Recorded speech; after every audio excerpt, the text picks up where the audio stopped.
Subscribe to Cheating Tales. Lab. Now, let's begin. Christian Pierce had always believed his life was built on solid ground. 20 years as a structural engineer had taught him that foundations mattered in buildings and in life. His marriage to Christine was 12 years strong, their modest home in suburban Pennsylvania, a testament to stability and careful planning. He knew his wife had a past she didn't discuss, shadows that occasionally crossed her face when certain topics arose, but he'd never pressed. Everyone deserved their privacy, their healing. That belief shattered at 11:47 p.m. on a Tuesday in October. Christian had been reviewing blueprints for a commercial project when the doorbell rang. Through the peephole, he saw a state trooper with a small boy beside him. The child looked exhausted, wearing clothes too thin for the autumn chill, a faded yellow t-shirt and jeans with holes at the knees. Christian opened the door, confused. "Can I help you, officer?" The trooper, whose nameplate read Morrison, had a weathered face that suggested too many years of night shifts. "Sir, I found this young man walking southbound on Route 15, about 8 miles north of here. Says his name is Freddie. When I asked where his parents were, he told me he doesn't have parents anymore. Then he gave me this address." Christian looked at the boy. Freddie had dark hair that needed cutting, pale skin, and eyes that seemed too old for someone who couldn't be more than 8 or 9. There was something unsettling in that gaze, not fear or confusion, but a strange, hollow resignation. "I've never seen him before," Christian said slowly. "There must be some mistake." "Freddie," Officer Morrison said gently, crouching to the boy's level. "Is this your house?" The boy's eyes never left Christian's face. "She's here," he said in a monotone voice that raised the hair on Christian's neck. "She needs to come back now. They're waiting." "Who's waiting?" Christian demanded. "Who are you talking about?" Before Freddie could answer, Christine appeared behind Christian, drawn by the voices. She'd been reading in bed, wearing her oversized Yale sweatshirt, a relic from the education she'd obtained after, as she'd once vaguely mentioned, getting out of a bad situation in her early 20s. Her chestnut hair was pulled into a messy bun, and she had reading glasses perched on her nose. The moment she saw Freddie, those glasses slipped from her fingers and shattered on the hardwood floor.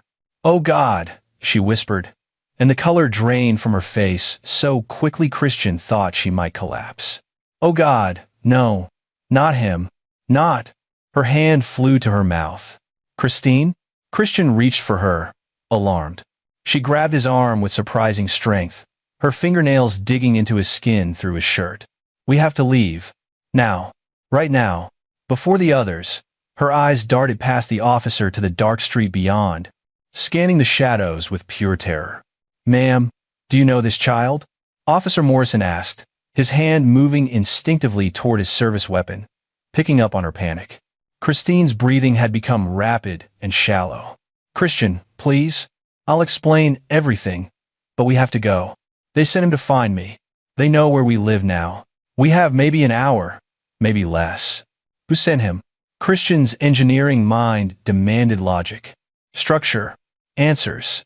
"Christine, what's happening?" Freddie spoke again, his voice carrying that same eerie flatness. "Mother Rachel says you broke your promises. You took what belongs to the family. She says it's time to come home and face correction. She says if you run again, they'll start with him." The boy's gaze shifted to Christian. "They'll make you watch." Christine made a sound between a gasp and a sob. "Freddie, baby, do you know who I am?" For the first time, emotion flickered across the boy's face, confusion, then something like pain. "You're?" "They showed me pictures. You're Aunt Claire. But that's not your name anymore. You're the one who left. You're the betrayer." "Jesus Christ," Officer Morrison muttered. "Sir, ma'am, I think we need to." The explosion of sound from down the street cut him off. A car alarm, then another, then a third, a cascading symphony of blaring horns and flashing lights. Christian's neighbor, old Mr. Chen, 3 houses down, started shouting. "They're here," Freddie said simply. "They always come when I'm sent." Christian's mind raced. 12 years with Christine, and he'd never seen her like this. The raw, primal fear in her eyes spoke of horrors he couldn't imagine. But he'd also never seen her falter when it mattered. She was the one who'd talked down a suicidal man from a bridge they'd been working near, who'd donated a kidney to her college roommate without hesitation, who'd once broken her hand, punching a man who'd been harassing a teenager at a gas station. Whatever this was, whoever these people were, they'd put that fear in her. That was enough for Christian. "Officer Morrison," he said, his voice steady despite his racing heart. "I need you to listen carefully. Take the boy to your cruiser. Lock the doors. Call for backup. Tell them there's a potential kidnapping situation and possible armed suspects in the area." "Sir, I can't just do it," Christine screamed. "They'll kill him. They'll kill all of us. You don't understand what they're capable of." The raw desperation in her voice cut through Morrison's training. He grabbed Freddie's hand, but the boy didn't move. "I'm supposed to wait for them," Freddie said. "I'm supposed to bring Aunt Claire." "Kid, you're coming with me," Morrison said firmly, lifting the boy despite his protest. Christian pulled Christine back into the house and slammed the door. "The safe in my office, get the lockbox. There's cash, both our passports. Grab your phone charger and nothing else." 30 seconds. She stared at him, tears streaming down her face. "Christian, I'm so sorry. I should have told you. I should have. Later. Move. Now." They split up. Christian ran to their bedroom, grabbed his emergency bag from the closet. He'd always kept one packed from his years working disaster relief sites, never imagining he'd need it for this. He added their laptops and his notebook filled with 12 years of passwords, account numbers, contact information. Christine was back in 25 seconds with the lockbox and both their phones. Her hands shook violently as she pulled on sneakers. Through the front window, Christian saw flashlight beams cutting through the darkness. At least 3, maybe 4 figures moving with disturbing coordination up the street. Officer Morrison's radio crackled urgently from his cruiser, where Freddie sat in the back seat, his small face pressed against the window. "Back door," Christian said. "My truck's in the garage. We go now." They ran through the kitchen. Christian grabbed his truck keys from the hook, then paused at the knife block. He pulled out the largest blade, a 10-inch chef's knife, and handed it to Christine. She took it without hesitation, her fingers wrapping around the handle with disturbing familiarity. "I know how to use it," she said quietly. They made sure we all knew how to use them. That single sentence told Christian more than he wanted to know. He opened the back door into their garage, hit the door opener, and they ran for his truck, a Ford F-250 he'd bought for hauling equipment to job sites. The diesel engine roared to life. As they reversed out of the garage, Christian caught a glimpse of figures surrounding Officer Morrison's cruiser. One of them was large, broad-shouldered, raising something to the driver's window. Morrison barely had time to draw his weapon before the taser hit him through the open window, his body convulsing as electricity coursed through him. "Don't stop," Christine whispered. "Christian, please don't stop. They'll do worse than kill us." Christian hit the gas, his truck's tires screaming as they shot backward down the driveway. He cranked the wheel, executed a violent turn, and accelerated down the street in the opposite direction from the attackers. In his rearview mirror, he saw them giving chase on foot, then stopping. One raised a phone. "They're calling it in," Christine said, her voice hollow. "They have people everywhere. That's how they operate. There's nowhere we can go that they won't find us." Christian's hands tightened on the steering wheel. His mind was already working through the problem like he would an engineering challenge. You couldn't run from a structure that was collapsing on top of you. You had to understand its weaknesses, find the points of failure, and bring it down before it buried you. "Then we don't run," he said. "Tell me everything. Tell me who they are, what they want, and how to hurt them. Because I'm not spending the rest of my life looking over my shoulder, and I'm damn sure not letting them take you." Christine looked at him with something between love and anguish. "You don't know what you're saying. These aren't normal people, Christian. They're a machine, a system that's been operating for 40 years. They have money, lawyers, politicians, police. Everyone has a breaking point," Christian interrupted. "Every structure has a flaw. You just have to find it and apply the right pressure in the right place. Now start talking. We've got a long night ahead of us." As they merged onto the interstate, Christine took a shaking breath and began. "My real name is Claire Haynes, and I grew up in what they called the family of the New Dawn. We lived on a compound in upstate New York. Mother Rachel isn't anyone's real mother. She's the one who founded it all. And she doesn't let anyone leave. Ever." Christian drove for 2 hours in a winding pattern, taking random exits, doubling back, ensuring they weren't followed. They ended up in a 24-hour diner off Interstate 81. sitting in a back booth while the fluorescent lights hummed overhead and a disinterested waitress refilled their coffee cups. Christine Claire stared into her mug as she spoke, as if looking Christian in the eye would shatter what remained of her composure. I was born into the family. My parents joined before I was born. They were young, idealistic, looking for meaning. Mother Rachel promised them enlightenment, purpose, a community untainted by the corrupt world outside. What she really built was a prison. Christian listened without interrupting, his engineer's mind cataloging every detail. There were about 200 of us on the compound at any time. Mother Rachel controlled everything: what we ate, what we wore, who married who had children. She separated families, said blood ties were earthly chains that prevented spiritual growth. Children were raised communally. My biological parents, I barely knew them. I saw my mother maybe twice a year for supervised visits. And Freddie? Christian asked gently. My sister Naomi. She was 2 years younger than me. We tried to stay close despite the rules. When I was 18, I met a volunteer who came to the compound, a college kid doing some kind of social work project. Garrett Allen. He saw what was really happening there and helped me escape. I was pregnant. Christian's coffee cup froze halfway to his lips. I lost the baby, Christine continued, her voice cracking. 3 weeks after I got out, I was malnourished, traumatized. My body just couldn't. Garrett helped me get to a safe house, then another. I changed my identity, got my GED, applied to college using my new name. I spent years looking over my shoulder. Eventually, I let myself believe I was free. And Naomi? She stayed. She was 16 when I left, already married to one of Mother Rachel's chosen men, Larry Morrison, a true believer twice her age. They had Freddie when Naomi was 17. Christine's hands trembled. I tried to contact her once, about 8 years ago. Sent a letter through a woman who did advocacy work for cult survivors. Naomi wrote back once. She said she'd made her choice, that I betrayed everything sacred, and that I should never contact her again or they'd find me. But now they have, Christian said. Now they have. And they sent Freddie. That's Mother Rachel's way. She uses children as weapons, messengers, leverage. The fact that she sent my nephew means she's serious. She wants me back to make an example of me, to show the others that no one truly escapes. Christine finally met his eyes. Christian, people who try to leave don't just disappear. They're brought back and subjected to correction. It's torture, psychological and physical, in front of the entire community. It can last weeks. Some people don't survive it. Christian absorbed this, his jaw tightening. This compound, where exactly is it? About 40 miles northwest of Syracuse. It's registered as a religious retreat and farm cooperative. They're careful to maintain legitimacy on the surface. They pay taxes, follow most laws, keep the worst hidden. And Mother Rachel?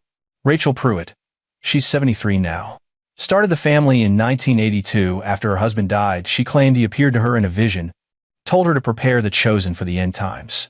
She's charismatic, brilliant, and absolutely ruthless. She has eyes and ears everywhere. Followers who've integrated into society but still report to her. That's how they found us. Someone must have recognized me. Or maybe they've been watching me for years, waiting for the right time. Christian's mind was racing through scenarios, possibilities, weak points. Who else is in their leadership? Mother Rachel's inner circle, her most trusted.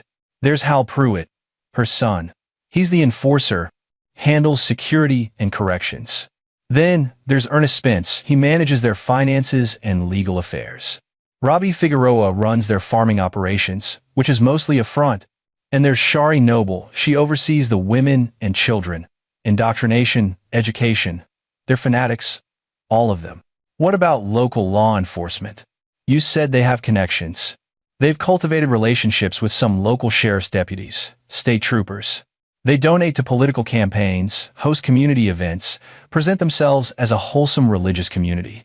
Anyone who investigates too deeply gets stonewalled or discredited. Christian leaned back, his mind working through the problem like a complex structural design. They have Freddie. They'll use him to draw you out. I know. Christine's voice broke completely. He's 8 years old. He's been raised in that nightmare. He doesn't even understand that what they've done to him is wrong. And if we don't go back, she couldn't finish. We're not going back, Christian said firmly. But we're not running either. Running means they control the rest of our lives. It means they keep doing this to more kids, more families. What are you saying? I'm saying we end them. We find their weaknesses, exploit them, and bring the whole structure down. He saw the disbelief in her eyes. Christine, Claire, I've spent 20 years analyzing how things hold up under pressure. Buildings, bridges, systems. Every structure has points of critical failure. We just need to find theirs. You're talking about going up against a 40-year-old cult with hundreds of members and connections we don't even know about. I'm talking about protecting my wife and saving that little boy from a life in hell. And I'm talking about making sure Rachel Pruitt and her psychotic inner circle pay for every person they've hurt. Christian reached across the table and took her hands. You survived them once. This time, you don't have to do it alone. This time, we fight back. For the first time since Officer Morrison had rung their doorbell, hope flickered in Christine's eyes. You don't know what you're getting into. Then help me understand.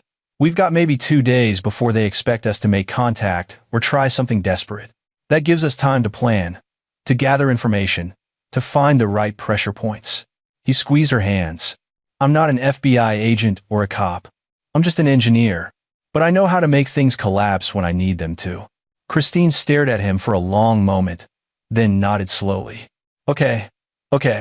There's someone we need to call first. Garrett Allen. If he's still in the area, he might be able to help. The one who helped you escape? He became a private investigator, specializes in cult deprogramming and recovery cases. Last I heard, he was still working cases in New York and Pennsylvania. If anyone has intel on the family's current operations, it would be him. Christian pulled out his phone. What's his number? I don't know if he kept it. It's been years.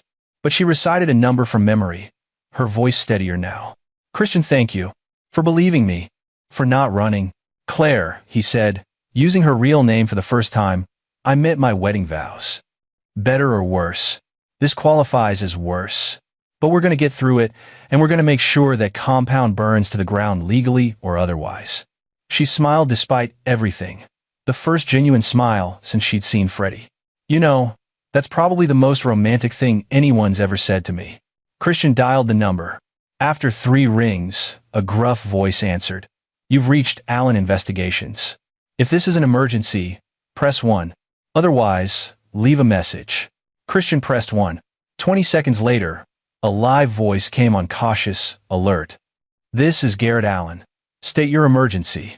Mr. Allen, you don't know me, but you helped my wife escape from the family of the New Dawn 18 years ago. Her name was Claire Haynes. She's in danger. They found us. There was a sharp intake of breath. Claire. Jesus. Is she there? Is she safe? For now, we need help. Information. And possibly something more aggressive than information. Where are you? Christian gave him the diner's location. I'm in Scranton. I can be there in 90 minutes. Don't move. Don't use credit cards. Don't call anyone else. If the family's activated, they'll have people monitoring everything. Garrett paused. And tell Claire I never stop looking for ways to bring them down. Looks like she might have finally given me a reason to finish the job. The line went dead. Christian looked at Christine. Help's coming. Now, let's figure out exactly how we're going to destroy these people. Garrett Allen arrived at the diner exactly 87 minutes later, confirming Christian's suspicion that the man drove like someone perpetually on the run.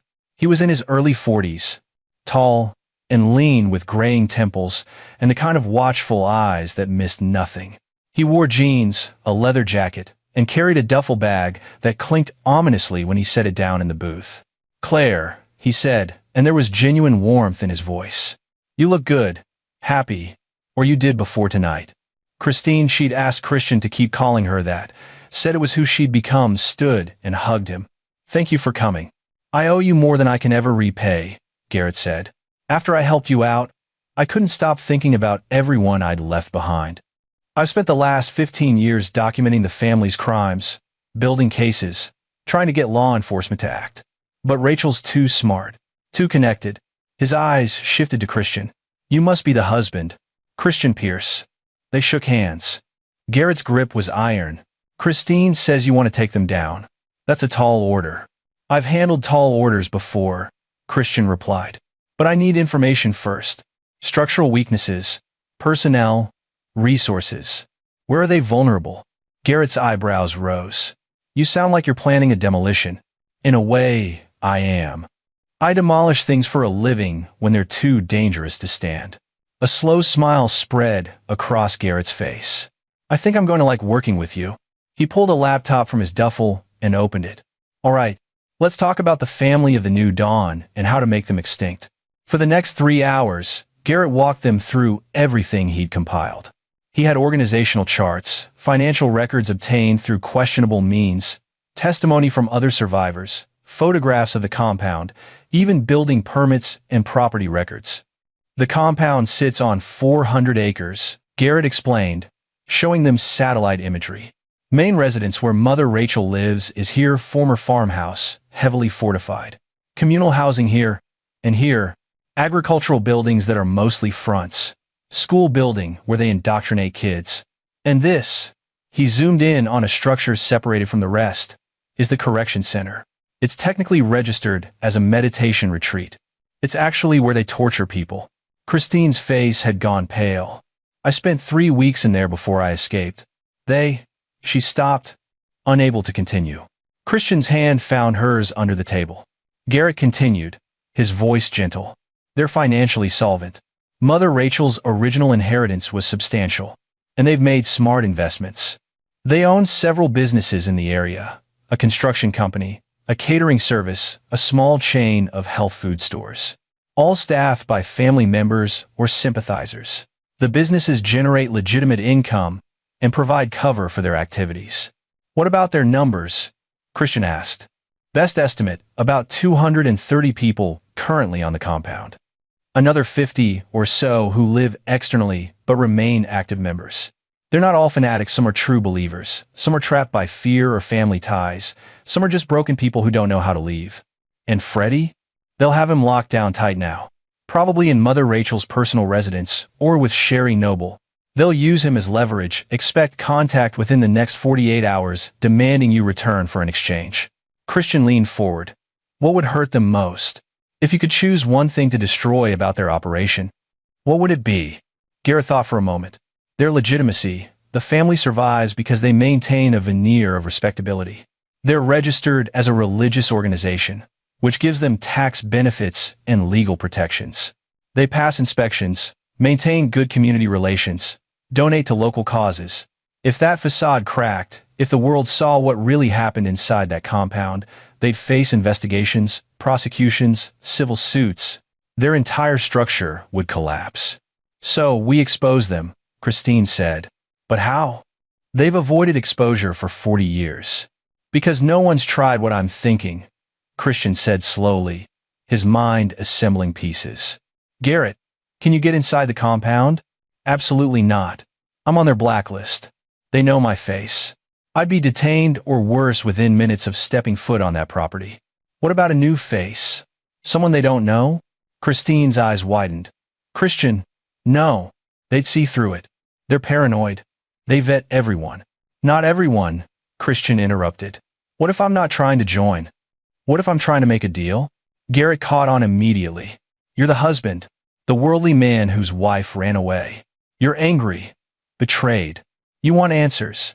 You want closure. He started nodding. They'd believe that. Hell, they'd expect it. Men whose wives leave for the family sometimes show up demanding to see them.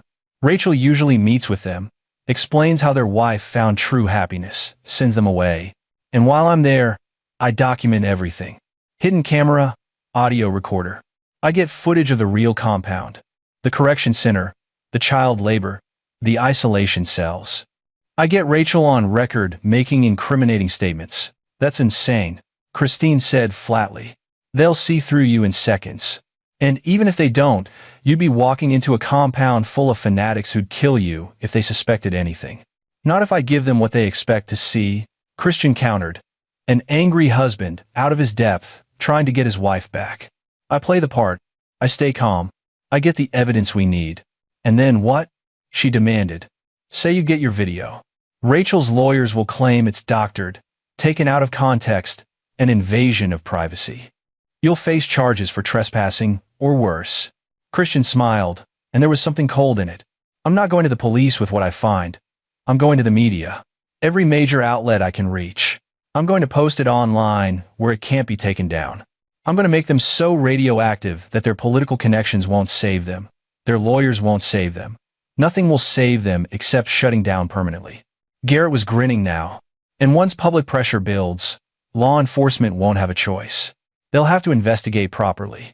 Search warrants, child welfare interviews, financial audits, the whole apparatus.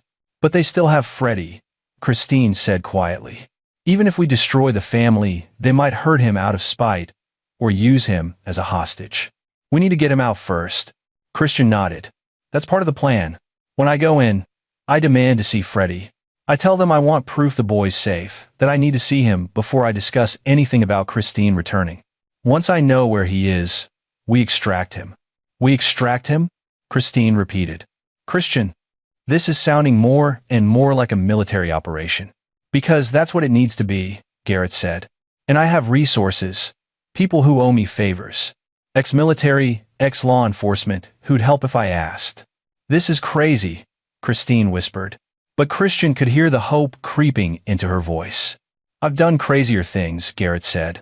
There was this compound in Montana 5 years ago, similar setup. We extracted 12 kids in one night, had FBI waiting at a rendezvous point with all the documentation they needed to prosecute.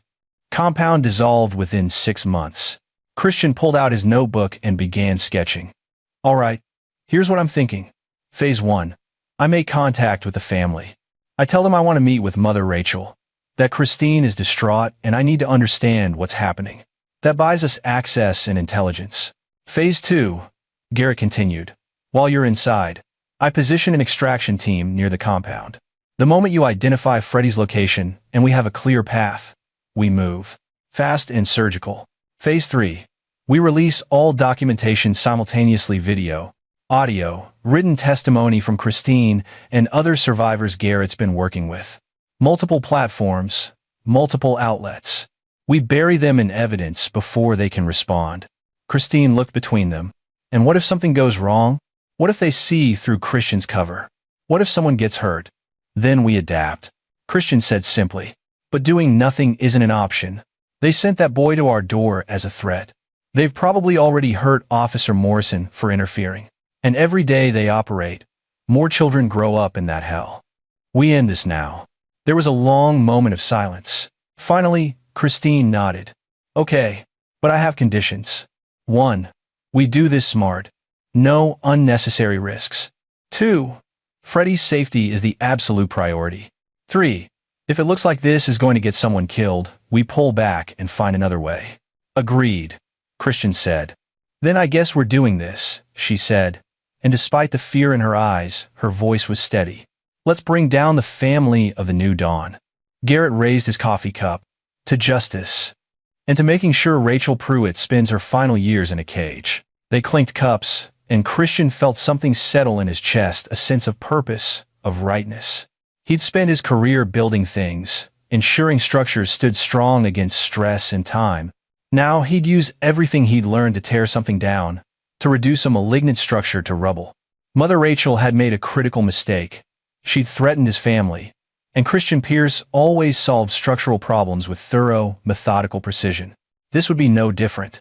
By dawn, they'd relocated to a motel 40 miles south, paid cash for a week, and set up a makeshift operations center in the room. Garrett had equipment Christian hadn't imagined existed outside spy movies. Pinhole cameras that could fit in a button, audio recorders smaller than a memory stick, GPS trackers, encrypted phones. First rule of cult infiltration, Garrett explained as he showed Christian how to operate a camera hidden in a watch. Assume everything can go wrong. Have backups for your backups. This watch has 48 hours of battery. Streams live to an encrypted server. Even if they find it and destroy it, we'll have everything you recorded up until that point. Christian practiced with the equipment, getting comfortable with the subtle movements required to capture useful footage. Garrett was a thorough teacher, drilling him on scenarios, teaching him how to read body language, how to maintain his cover. Christine sat on the bed, her laptop open, writing out everything she remembered about the compound's layout. The correction center is here, about 200 yards from the main residence. It's disguised as a meditation, Building peaceful on the outside, soundproofed on the inside. That's where they'll have taken Freddie if he tried to resist, or if they think he's contaminated by contact with the outside world. Why would they think that? Christian asked. Because he met you. In their worldview, anyone outside the family is corrupted, sinful, dangerous. Freddie spent 20 minutes with us before the enforcers arrived. They'll want to purify him, which means isolation, prayer sessions, maybe worse. Her voice cracked. He's 8 years old, and they're going to put him through psychological torture because we couldn't grab him. We'll get him out, Christian promised. Garrett, how many people do we need for an extraction? 4, maybe 5. I've already made calls. Got 2 confirmations. Antonio Hernandez, former Army Ranger who's done private security work with me before. And Brent Kuhn, ex-FBI who got burned by the Bureau when he tried to investigate a similar cold case. They're good people. Professionals. Won't ask questions they don't need answers to. Can they be ready in 48 hours? They're ready now, just waiting for the word. Christian nodded. Then here's the timeline. Today, I make contact. I call the compound. Ask to speak with Mother Rachel. Tell them I need to meet. That gives me an appointment. Makes me seem legitimate rather than a threat. They'll run a background check on you immediately, Garrett warned. Your name, your job, everything. Make sure your story is airtight. It is. I'm Christian Pierce, married to Christine Haynes for 12 years. I'm a structural engineer. No criminal record, no red flags. My wife ran away 2 nights ago, and I'm trying to understand why. That's all true or true enough. What if they want Christine to come too? I tell them she's not ready. She's confused, frightened. I need to understand what they believe before I can help her make any decisions. I'm the reasonable husband, trying to handle this rationally. Christian looked at Christine. Does that sound like something they'd buy? She considered it. Yes. Rachel likes to convert spouses. It strengthens her hold on the members and proves her ideology's superiority. She'd meet with you. Try to convince you that Christine's return to the family is divinely ordained. She'd be charming, manipulative, absolutely convinced of her righteousness. Good. That gives me an opening. Christian picked up his phone. What's the main number for the compound? Christine recited it. Christian dialed, putting the phone on speaker so they could all hear. It rang 4 times before a pleasant female voice answered. New Dawn Family Retreat. This is Robin speaking. How may I provide light to your day? The cultish greeting made Christian's skin crawl, but he kept his voice steady and slightly frustrated. Hello, my name is Christian Pierce. I need to speak with someone about my wife. She was involved with your community years ago, and I think she might be trying to return. I need information. Of course. Let me transfer you to our family services coordinator. Saccharine hold music played. A minute later, a different voice came on, male, older, with an unsettling warmth. Mr. Pierce, this is Ernest Spence. I understand your wife has connections to our community. Christine, she was part of your group a long time ago, used to be called Claire Haynes. There was a pause, and Christian could almost hear the mental calculations happening. Yes, I remember Sister Claire, a troubled soul who left us some years ago. We've prayed for her return ever since. And now you're calling because? Because 2 nights ago, a child showed up at my door claiming to be her nephew. Police brought him. My wife saw him and panicked. Said we needed to leave before others arrived. She's been terrified ever since. I need to understand what's happening. Young Freddie, Ernest said, his voice dripping false concern. He's safe with us now, Mr. Pierce. The boy was confused, acting on impulses he didn't understand. We've been caring for him since his mother, Sister Claire's sister, passed away last year. He struggled with the loss. Christian's hand tightened on the phone. Christine had said Naomi was alive. They were lying already. I don't understand. Christine never mentioned his sister dying. She never mentioned any of this. Your wife carries deep wounds from her time with us. She left before completing her spiritual journey, and such departures often result in fractured memories and distorted perceptions. Mr. Pierce, I sense you're a reasonable man trying to make sense of a difficult situation. Would you be willing to visit us? To speak with Mother Rachel herself? She has helped many spouses understand the calling their partners feel. Christian forced uncertainty into his voice. I don't know. This is all very strange. Of course it is. But you called us seeking answers. Come to the compound. See for yourself that we're simply people trying to live according to higher principles. Speak with Mother Rachel, see young Freddie, and make your own judgment. If you still wish to leave and never return, you'll be free to do so. We hold no one against their will. The lie was so smooth, so practiced. Christian glanced at Christine, who nodded minutely. All right. When? Would this afternoon be convenient? Say, 2 o'clock? I can provide you directions. I'll find it. 2 o'clock. Christian ended the call. He didn't ask for your number to call back. Garrett observed immediately. That means they're already looking you up, verifying your identity. By the time you arrive, they'll know your bank balance, your employment history, probably even your parking tickets. Good. Let them look. They'll find exactly what I said, a normal guy in a weird situation. Christian checked his watch. 6 hours until the meeting. What else do I need to know? Christine stood and walked to him, taking his hands. Don't drink anything they offer you. Don't eat anything. They've been known to use drugs to make visitors more suggestible. Don't go anywhere alone with anyone except Mother Rachel. Being isolated with multiple members is when they get aggressive. And Christian, her voice dropped. If it feels wrong, if you sense danger, you walk away. We find another approach. Don't be a hero. I'm not trying to be a hero. I'm trying to be smart. He kissed her forehead. I'll get eyes on Freddie, record everything I can, and get out. Simple reconnaissance. But as Garrett helped him conceal the recording devices and Christine briefed him on the compound's social dynamics, Christian knew nothing about this would be simple. He was about to walk into the heart of a decades-old cult, face down a woman who'd perfected psychological manipulation into an art form, and try to gather evidence that could save a child and destroy an organization that had survived 40 years of staying hidden.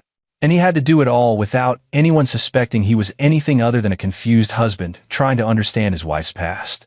Christian had engineered structures to withstand earthquakes, hurricanes, and the weight of thousands of tons. But this was different. This was human engineering psychology, manipulation, carefully calibrated pressure applied to weak points in a social structure. He just hoped his calculations were correct, because if they weren't, he'd walked into a trap that would destroy not just him, but any chance of saving Freddie or stopping the family of the new dawn. At 1:30 p.m., Christian climbed into his truck, checked that all his recording devices were active, and started the drive north. Christine watched from the motel window, her face pale but resolute. Garrett was already positioning himself with his team at observation points around the compound's perimeter. Showtime, Christian muttered to himself as he merged onto the highway. Time to meet Mother Rachel and see if her cult can survive structural failure. The compound was exactly where Christine had said, 40 miles northwest of Syracuse, down a long dirt road marked only by a wooden sign reading, New Dawn Family Retreat, private property, visitors by appointment only. The gate was heavy steel disguised as rustic wood, with cameras mounted discreetly on the posts. Christian stopped at the intercom and pressed the call button. Mr. Pierce. Ernest Spence's voice crackled through the speaker. Welcome. Please proceed to the main house. You'll see it straight ahead. The gate swung open smoothly, expensive automation hidden behind a folksy facade. Christian drove slowly, taking in every detail. The camera in his watch was recording, streaming everything to Garrett's secure server. The compound looked almost idyllic at first glance. Rolling fields, well-maintained buildings, people working in gardens. But Christian's trained eye caught the details that revealed the truth. The communal housing units had bars on the windows. The perimeter fence was 8 feet tall, topped with what looked like decorative wire, but was probably electrified. Guard posts were disguised as observation towers for meditation. And everyone he saw moved with the same strange quality, heads down, shoulders hunched, the body language of people perpetually under surveillance. The main house was a sprawling Victorian structure, painted white with black shutters. On the porch, a small group waited.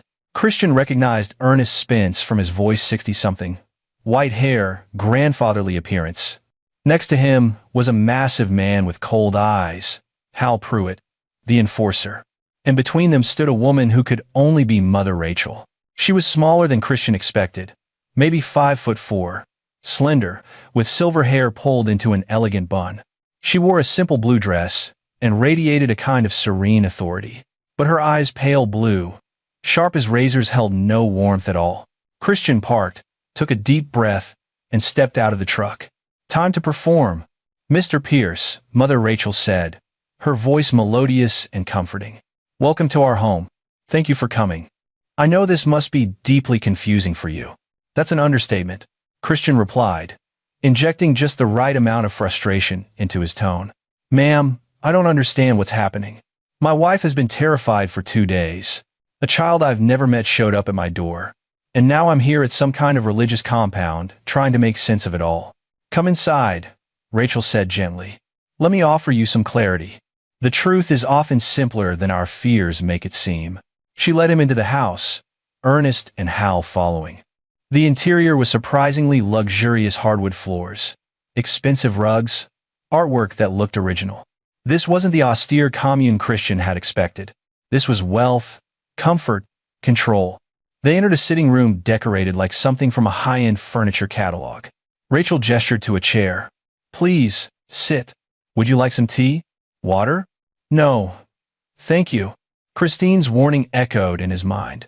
"I just like answers. Direct." "I appreciate that." Rachel settled into a chair across from him, her posture perfect. "Your wife, Christine? Though we knew her as Claire was born into our family. She was raised with us, educated by us, loved by us. But when she was 18, she fell under the influence of outside corruption. A young man, full of worldly poison, convinced her that her life here was imprisonment rather than enlightenment." "Are you saying she was kidnapped?" Christian asked. "Not physically, but spiritually?" "Absolutely. He filled her head with lies about our community, about our purpose. She left, pregnant with his child, convinced she was escaping something terrible." Rachel's expression became mournful. "She lost the baby. Did she tell you that?" "She mentioned it. The physical body suffers when the spirit is in turmoil. Had she stayed with us, had she trusted in our guidance, the child might have lived. Instead, she wandered the corrupt world, building a life on lies and stolen identity." Rachel leaned forward. "Mr. Pierce, your marriage is built on deception. The woman you know as Christine Pierce is a fiction. Claire Haynes, frightened, wounded, running from her true purpose, is the reality." Christian felt anger rising, not the fake kind he'd planned to display, but genuine rage at this woman's manipulation. He channeled it carefully. "My wife is real. Our marriage is real. I don't care what she was called before I met her." "Of course you don't. You love her. That's admirable." Rachel's smile was warm poison. "But love isn't enough when one's soul is living in denial of its purpose. Claire called to us, Mr. Pierce. Not consciously, perhaps, but the spirit remembers home. Young Freddie was sent to guide her back, to remind her of what she abandoned." "You sent an 8-year-old child onto a highway at midnight," Christian said flatly. "That's not guidance. That's psychological warfare." Something flickered in Rachel's eyes, surprised that he'd named it so directly, and perhaps respect. "You're more perceptive than most." "Yes, we use unconventional methods. The world is asleep, Mr. Pierce. We must sometimes shake people awake. Freddie was never in danger. We monitored him the entire time. And the police officer who tried to protect him? Officer Morrison will recover from his unfortunate injury. We regret the necessity, but he interfered with a family matter." Christian let silence stretch, studying her. This was the moment: pushed too hard, and she'd shut down. Pushed too little, and he'd get nothing. "I want to see Freddie. I want to see that he's actually okay." Rachel's smile widened slightly. "Of course. Hal, would you bring young Freddie here, please?" The enforcer left. Christian used the time to subtly adjust his watch, making sure it captured Rachel's face clearly. "While we wait," Rachel continued, "let me ask you something. Has your wife been happy? Truly happy? Or has she always seemed like someone running from something, never quite at peace?" It was too accurate. Christine had always had nightmares, moments of inexplicable anxiety, a refusal to attend any kind of religious services. Christian had attributed it to generic trauma. Now he knew better. "Everyone has their issues," he said carefully. "Yes, but Claire's issues stem from a severed connection to her true family, her true purpose. We could restore that. We could heal her. And you, Mr. Pierce, you could find purpose here as well." Your skills would be valuable. We have ambitious building projects, expansions planned. A structural engineer of your caliber would be welcomed. There was the recruitment pitch. They weren't just trying to get Christine back. They were trying to absorb him too. I have a career, a life. You have a job. There's a difference. Here, you'd have a purpose larger than yourself. You'd be part of something eternal. Before Christian could respond, the door opened. Hal returned, and with him was Freddie. The boy looked smaller than he had 2 nights ago, wearing plain gray clothing that looked like a uniform. His eyes were dull, face expressionless. But when he saw Christian, something flickered recognition, and maybe something else. Hope? Freddie, Rachel said gently. This is Mr. Pierce. Do you remember him? Yes, Mother Rachel. The boy's voice was mechanical. Are you well? Are you being cared for properly? Yes, Mother Rachel. I am grateful for the family's love and guidance. It was clearly a rehearsed response. Christian felt sick. Freddie, do you remember coming to my house? The boy's eyes met his. For just a moment, the mask slipped. I remember. Aunt Claire was there. She looked different than the pictures. He stopped, seeming to struggle. She looked sad. That's enough. Rachel interjected smoothly. Freddie, you may return to your lessons. Yes, Mother Rachel. The boy turned and left with Hal, but not before glancing back at Christian one more time. In that glance, Christian saw what he needed: confirmation that Freddie wasn't completely lost, that somewhere under the indoctrination was a child who understood something was wrong. He seems well-adjusted, Christian lied.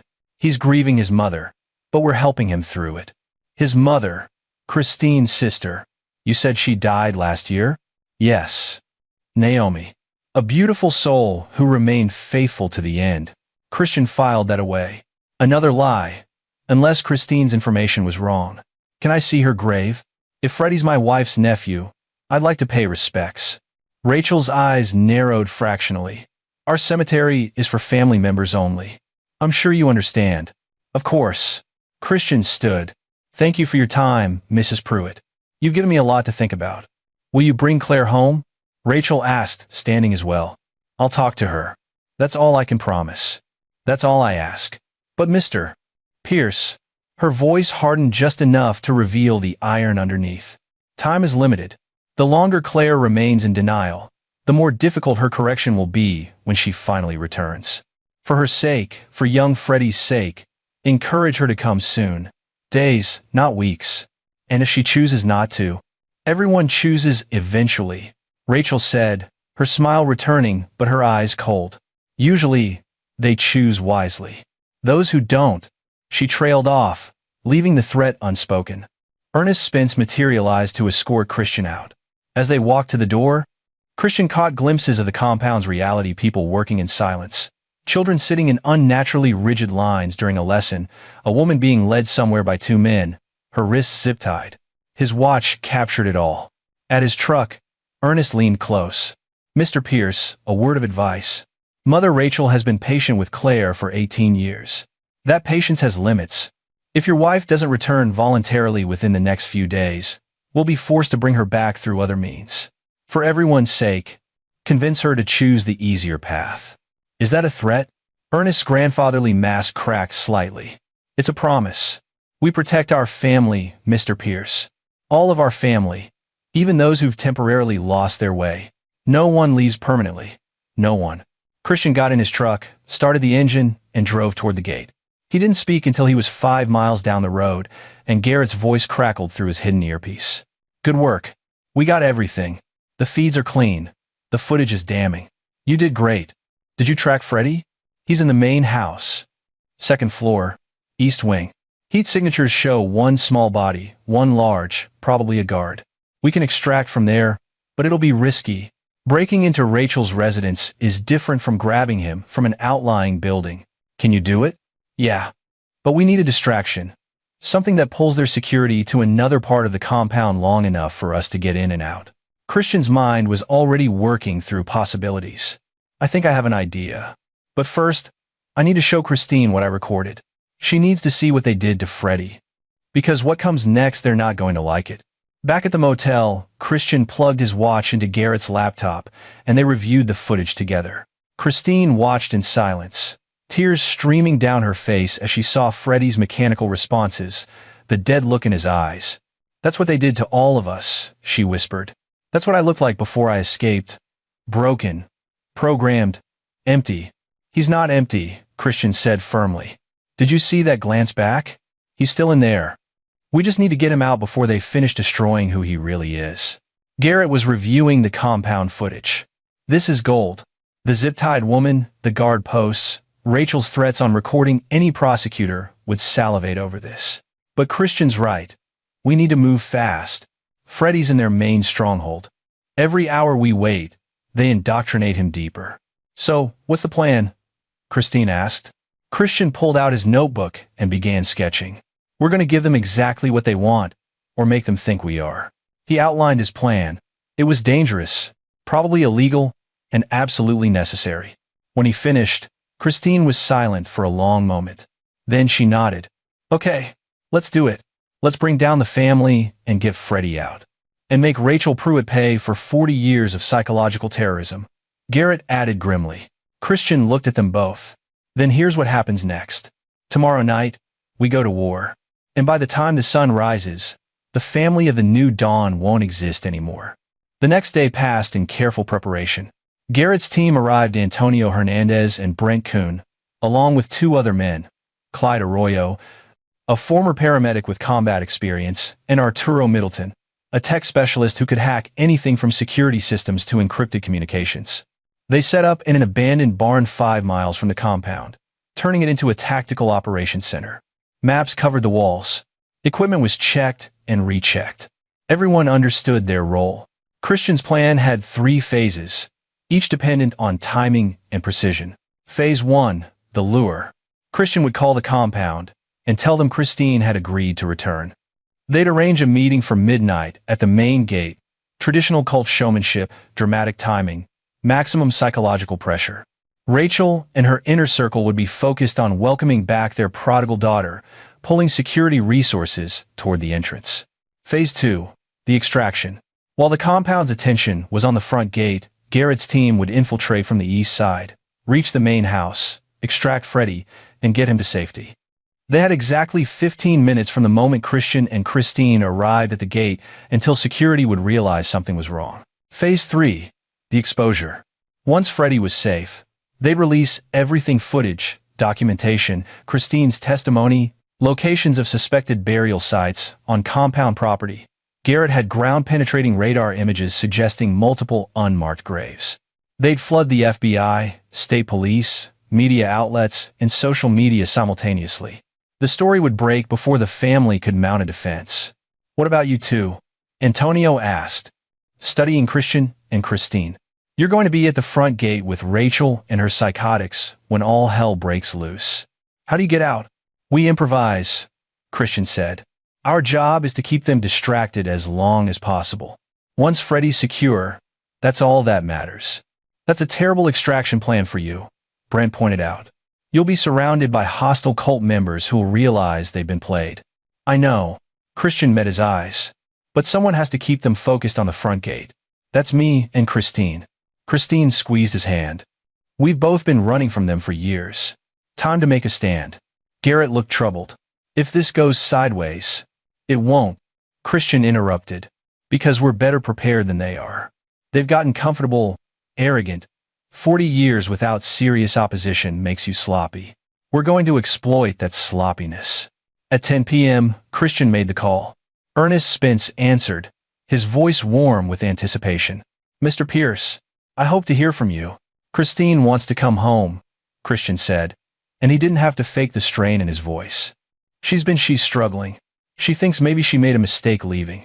She wants to see Freddie, wants to talk to Mother Rachel." "That's wonderful news. Truly. When can you bring her?" "Tonight. Midnight. She's afraid if she waits, she'll lose her courage." There was a pause. Christian could almost hear the calculations happening. A midnight arrival was unusual, but it fit the narrative of a spiritually wounded woman returning in dramatic fashion.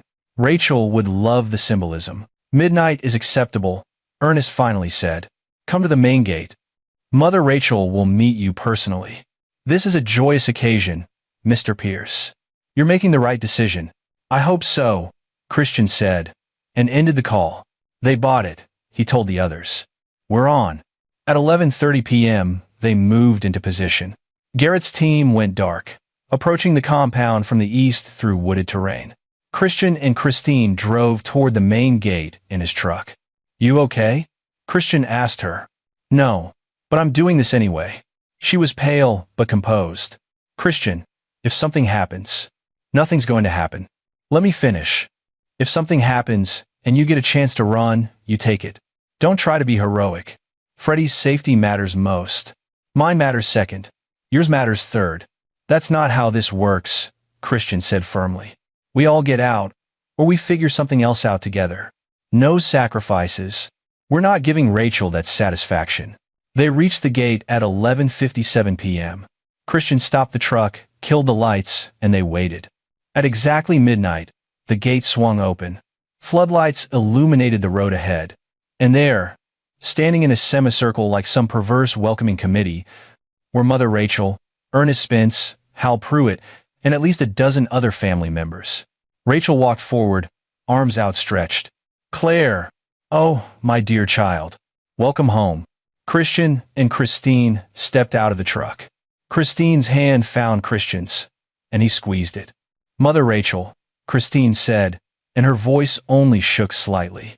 I need to see Freddie. I need to make sure he's okay. Of course. He's waiting for you in the house. Come.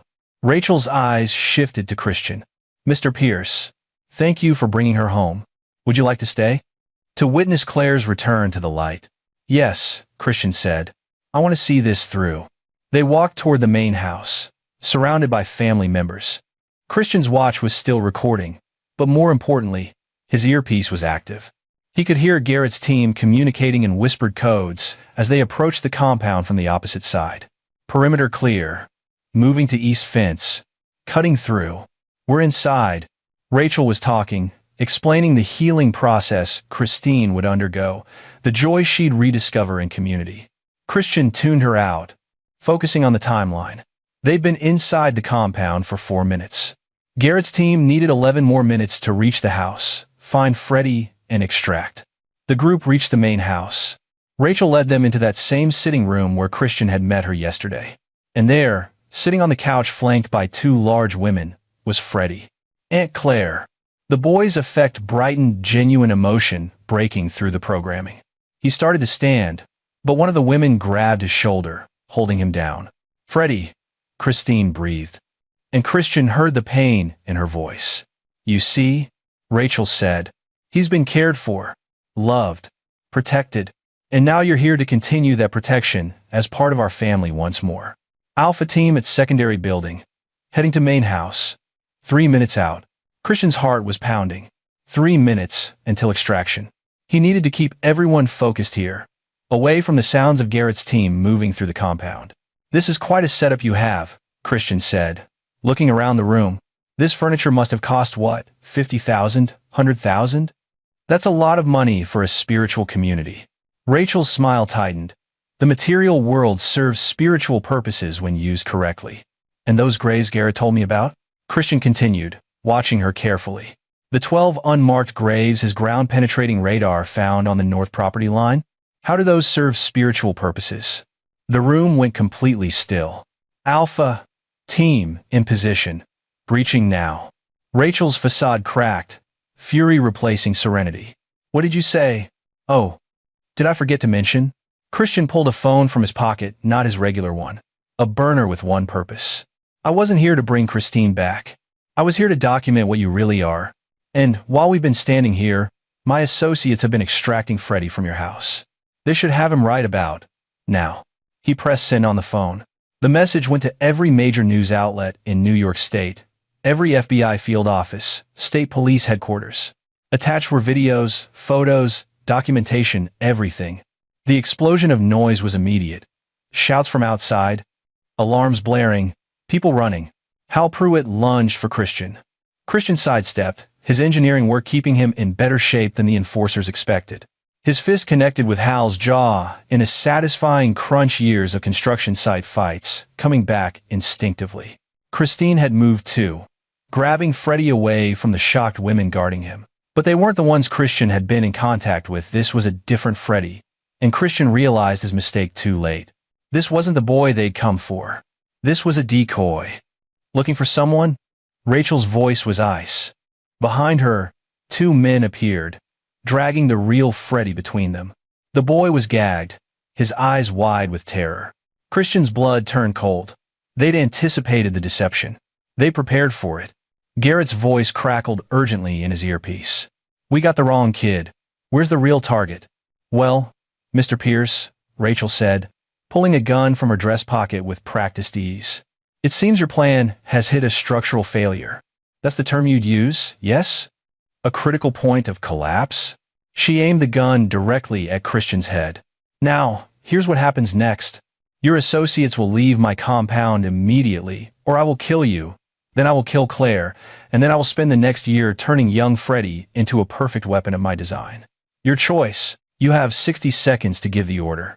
Ernest Spence had produced a phone, showing footage of Garrett's team on the compound security monitors. "We've been watching them the entire time. Did you really think we didn't have cameras in every inch of our property?" Christian's mind raced through possibilities. They were trapped, outmaneuvered. Rachel had played him, had anticipated every move. "Unless you sent that data," Rachel continued. "But data without context is just noise. By morning, we'll have released our own documentation showing this was a coordinated attack by anti-religious extremists. We have lawyers, allies, resources you can't imagine.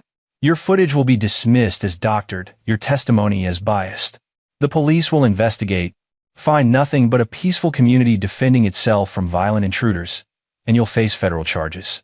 Christian looked at Christine, saw the despair in her eyes. Then he looked at Freddie, saw the terror. And he made his decision. "Garrett," he said calmly into his earpiece, "initiate Protocol Omega." "What?" Rachel demanded. "What protocol?" Christian smiled, and it wasn't friendly. "You're right about one thing, data without context is just noise. But I didn't just send video footage. I sent locations. Coordinates. Those 12 graves on the north property line? I sent those coordinates to an FBI agent Garrett's been cultivating for 3 years, someone who's been waiting for evidence substantial enough to justify a federal warrant." He pulled out a second phone, his real one. On the screen was a live news feed. Helicopter footage showed FBI vehicles surrounding the compound, agents in tactical gear taking positions. "You see, Rachel, while you were busy watching Garrett's extraction team, you missed the real play. I was never here to kidnap Freddie and run.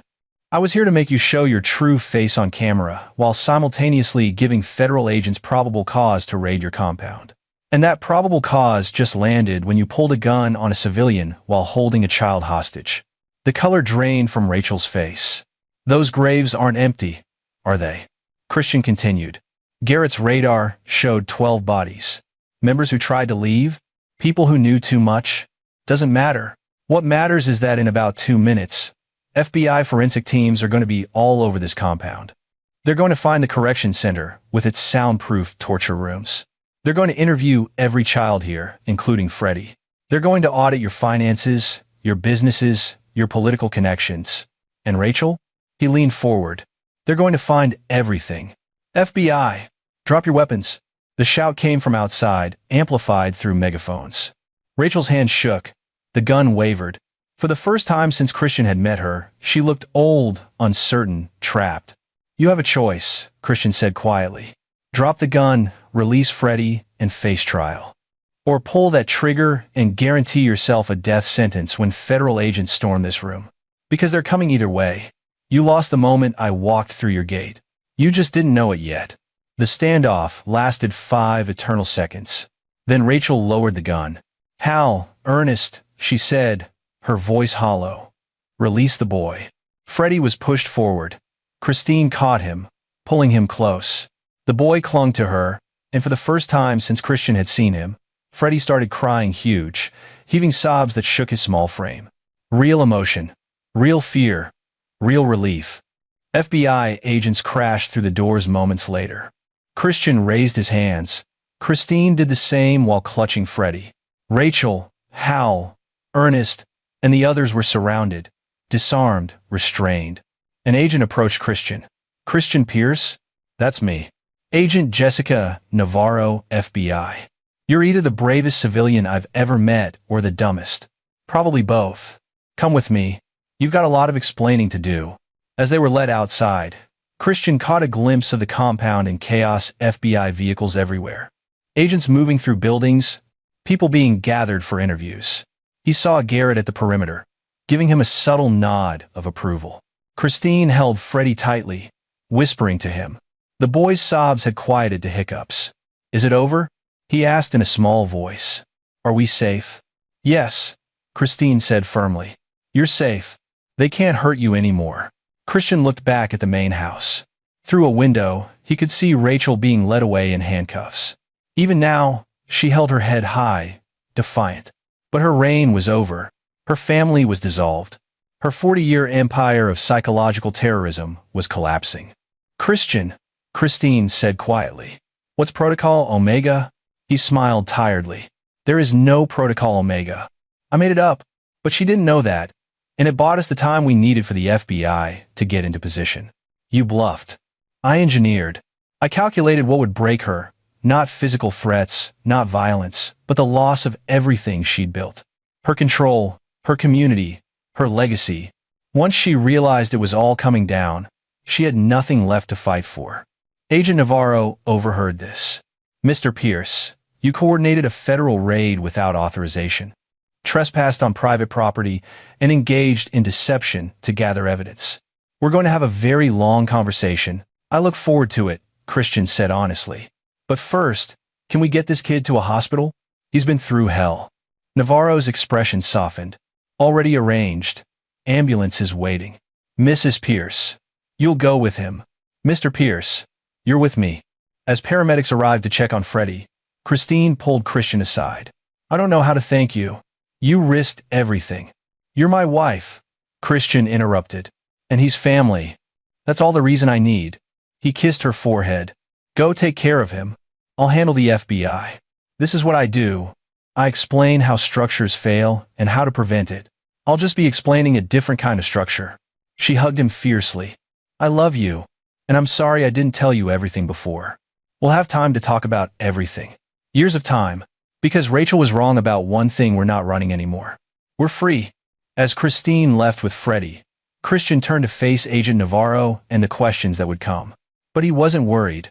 He'd done exactly what he'd set out to do, brought down a dangerous structure, saved a child, and ensured justice would finally reach people who'd evaded it for decades. And sometimes, that was what engineering was really about. Not just building things up, but knowing when and how to tear them down. The FBI interrogation lasted 6 hours. Christian was exhausted, running on adrenaline and bad coffee.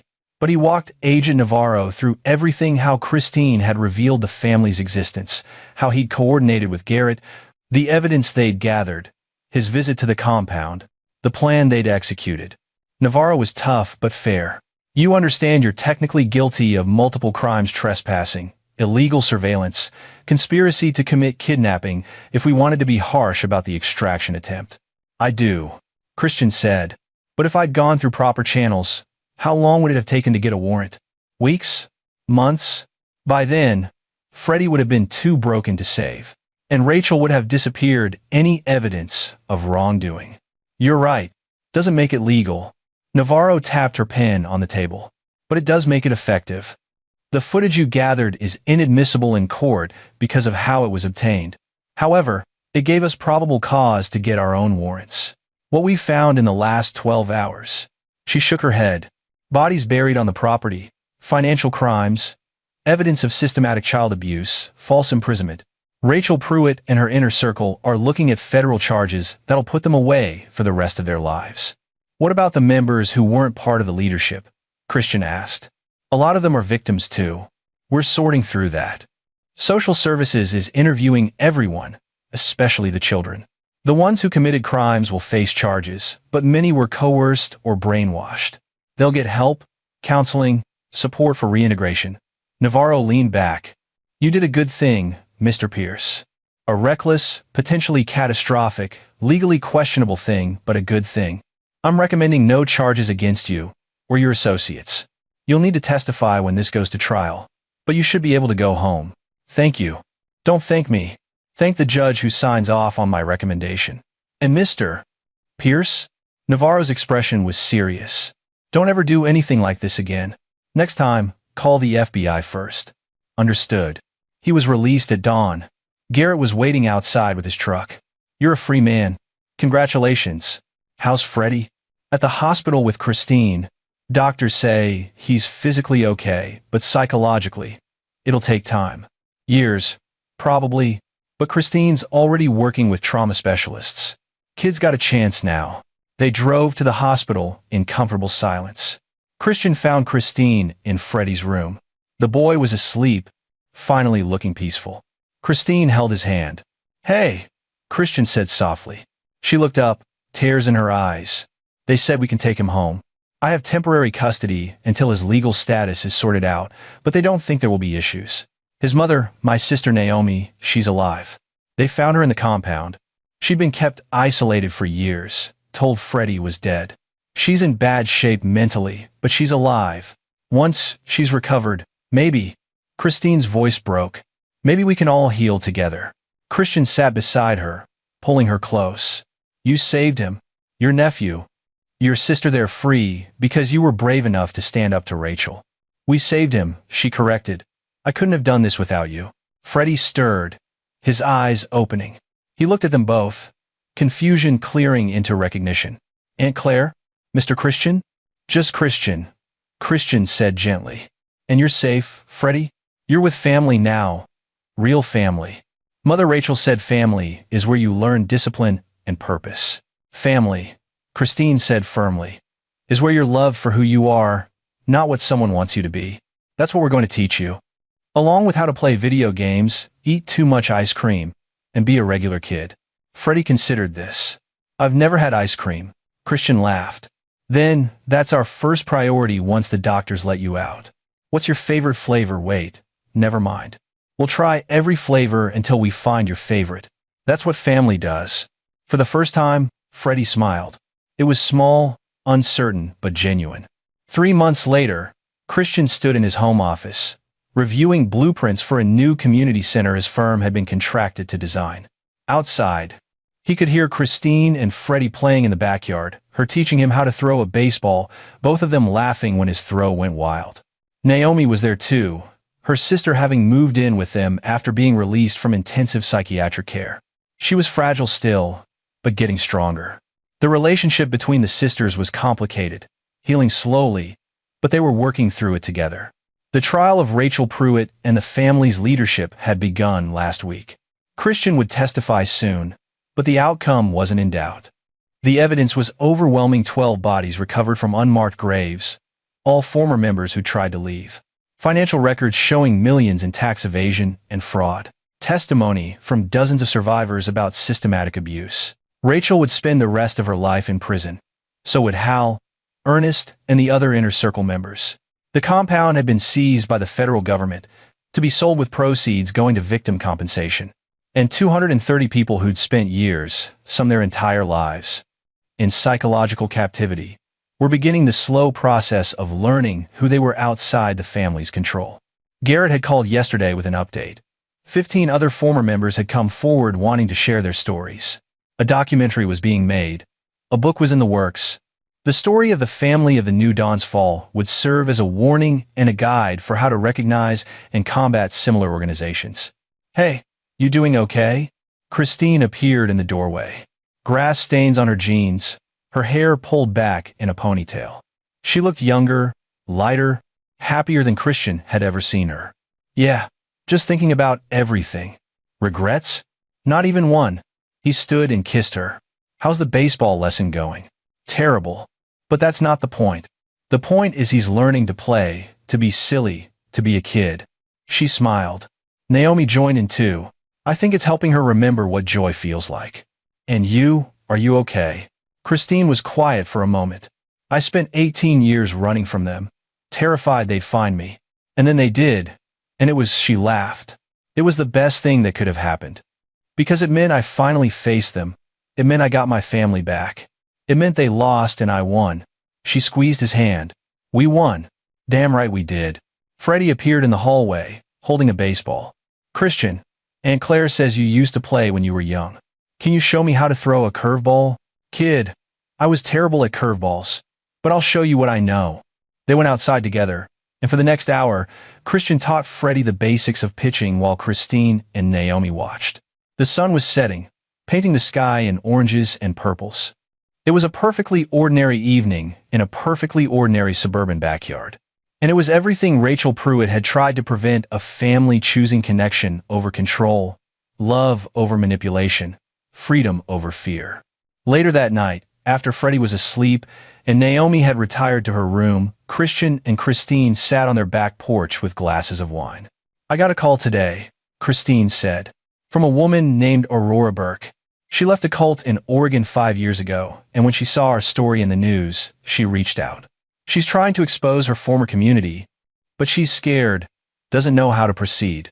You're going to help her, Christian said. It wasn't a question. We're going to help her, Christine corrected. If you're willing. I know this isn't the life you signed up for when you married a quiet art teacher. Christian laughed. No, it's not. It's better. You know what I realized during all this? I spent 20 years engineering buildings, making sure structures were safe and sound. But the most important structure isn't made of steel and concrete. It's made of people, trust, courage, and when that structure is threatened, you defend it. You rebuild it. You make it stronger. So we're doing this? Helping other people escape cults? With Garrett's help, absolutely. He's got the expertise, you've got the experience, I've got the planning skills. We make a good team. Christine leaned against him, looking up at the stars. Mother Rachel once told me that people who left the family were cursed, that they'd never find true peace or purpose. She was wrong. I found both. And now, maybe we can help others find it too. To new purposes, Christian said, raising his glass. And to the structures worth fighting for, Christine added, clinking her glass against his. Inside, through the window, they could see Freddie asleep in his room, nightlight on. Stuffed animals surrounding him, completely safe. A child who'd been raised as a weapon had been given a chance to just be a child. And somewhere, in a federal detention center, Rachel Pruitt sat in a cell, her empire destroyed, her power gone, facing a lifetime of consequences for 40 years of harm. The structure had fallen. The victims were free. Justice had been served. And Christian Pierce, structural engineer turned cult fighter, knew that this was just the beginning. Because there were more cults out there. More children trapped. More families torn apart. And now he knew how to bring them down. All it took was finding the right pressure points, applying force at the critical moment, and watching corruption collapse under its own weight. Turned out, demolishing evil wasn't that different from demolishing buildings. You just had to know where to place the charges. This is where our story comes to an end. Share your thoughts in the comments section. Thanks for your time. If you enjoy this story, please subscribe to this channel. Click on the video you see on the screen, and I will see you there.